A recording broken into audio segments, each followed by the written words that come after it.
এই দেশ যারা ধ্বংস করা বিভিন্ন নীল নকশা তৈরি করেছে, তাদের ষড়যন্ত্র আজকে আমরা লক্ষ্য করেছি। এর সুযোগ কারা করে দিয়েছে? সেই 15.5 বছর ইতিহাস ভুলে গেছেন? আপনারা কি সেই 53 বছরের বাংলাদেশ ইতিহাস ভুলে গেছেন? আমাদের দেশ সুন্দর চলছিল, আমরা সবাই একত্রিত হয়ে সুন্দর দেশ গঠন করব, মানবতা এবং ন্যায় বিচার প্রতিষ্ঠা এবং এক কথায় দেশ সুন্দর করার যে প্রত্যয় নিয়ে আমরা যে সংগ্রাম আন্দোলন করেছি।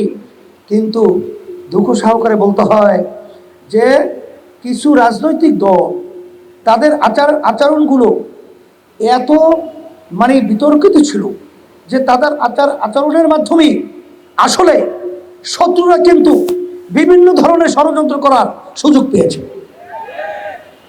আমরা বলবো যে আপনারা কি সেই 15.5 বছর ইতিহাস ভুলে গেছেন? আপনারা কি সেই 53 বছরের বাংলাদেশ ইতিহাস ভুলে গেছেন? আজকে আমরা উদাত্ত আহ্বান জানাবো, আসলে আমরা সবাই একত্রিত হয়ে আমাদের দেশকে আগে রক্ষা করব, ইসলামকে রক্ষা করব, মানবতাকে রক্ষা করব, তারপরে আমরা ক্ষমতায় যাওয়ার স্বপ্ন আমরা দেখব। কিন্তু এগুলো সংস্কার না করেই আমরা ক্ষমতায় যাওয়ার জন্য পাগল হয়ে গেছি। এটা অত্যন্ত দুঃখ। এই সুযোগে আজকে দেখছেন যে অন্তর্বর্তীকালী সরকার অল্প সময়ের ব্যবধানে বসতে পারে নাই, চতুর্দিকে শত্রুর ছায়ালাভ, সেখানে তাদেরকে আবার অশান্তি তৈরি করার জন্য বিভিন্ন পর্যায়ে আজকে ভারত এবং বিভিন্ন এই দেশ যারা ধ্বংস করা বিভিন্ন নীল নকশা তৈরি করেছে, তাদের ষড়যন্ত্র আজকে আমরা লক্ষ্য করেছি। এর সুযোগ কারা করে দিয়েছে? এটা কিন্তু জাতির কাছে প্রশ্ন।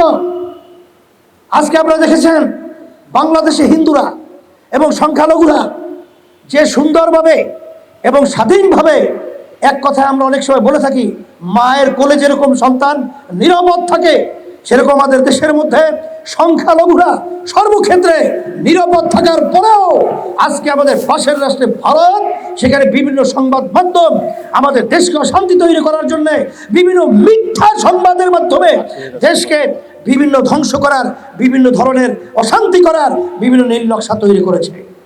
আপনারা দেখেছেন, এ ব্যাপারে আমাদের জাতীয় ঐক্য করতে হবে, জাতীয় ঐক্য গড়ে তুলতে হবে।